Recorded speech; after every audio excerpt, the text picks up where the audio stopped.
दिल्ली से करीब 30 किलोमीटर दूर गाजियाबाद से एक बहुत सावधान करने वाली खबर आई है, जो देश भर के मकान मालिकों और किराएदारों के भरोसे को भी तोड़ती है।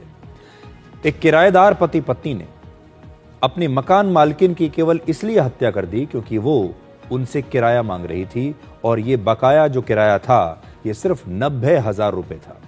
17 दिसंबर की यह घटना गाजियाबाद के राजनगर एक्सटेंशन में एक हाउसिंग सोसाइटी की है, जिसमें ये पति पत्नी, जिनका नाम है जय गुप्ता और आकृति गुप्ता, किराएदार के तौर पर रहते थे, जबकि उनकी मकान मालकिन 48 वर्ष की दीपशिखा शर्मा अपनी एक मेड के साथ इसी हाउसिंग सोसाइटी के दूसरे फ्लैट में रहती थी, और उनके पति फरीदाबाद में नौकरी करते हैं और फरीदाबाद में ही रहते हैं।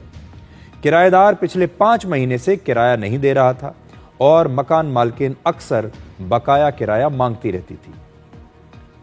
17 दिसंबर को रात 8 बजे किराया देने के बहाने किराएदार ने अपनी मकान मालकिन को फोन करके अपने फ्लैट पर बुलाया। मकान मालकिन जब पहुंची तो किराए को लेकर किराएदार पति पत्नी से उनकी बहस हुई। बहस के दौरान किराएदार पति पत्नी ने मकान मालकिन पर प्रेशर कुकर से हमला किया और फिर गला घोंटकर उसकी हत्या कर दी, और इसके बाद शव को एक सूटकेस में भरकर अपने फ्लैट में ही छिपा दिया। उनकी प्लानिंग यह थी कि समय मिलते ही इस शव को बाहर ले जाकर कहीं फेंक देंगे। जब देर रात तक मकान मालकिन अपने घर नहीं पहुंची तो घर में काम करने वाली मेड ने उन्हें ढूंढना शुरू किया और साथ ही मकान मालकिन के पति को भी फोन कर दिया।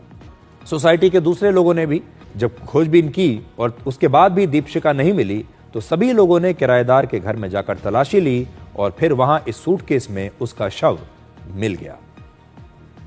जब शव मिला उसी दौरान का एक वीडियो है जिसमें किराएदार पति पत्नी हत्या की बात कबूल कर रहे हैं। 90,000 का यह किराया था जिसे बचाने के लिए मर्डर कर दिया। इनके पास कई विकल्प थे। अगर इन किराएदारों के पास पैसा नहीं था, ये मकान खाली करके जा सकते थे, मकान मालिक से थोड़ा सा और समय ये मांग सकते थे, और भी बहुत सारी चीजें हो सकती थी, लेकिन जान ले लेना किसी की ये एक बहुत ही खतरनाक बात है।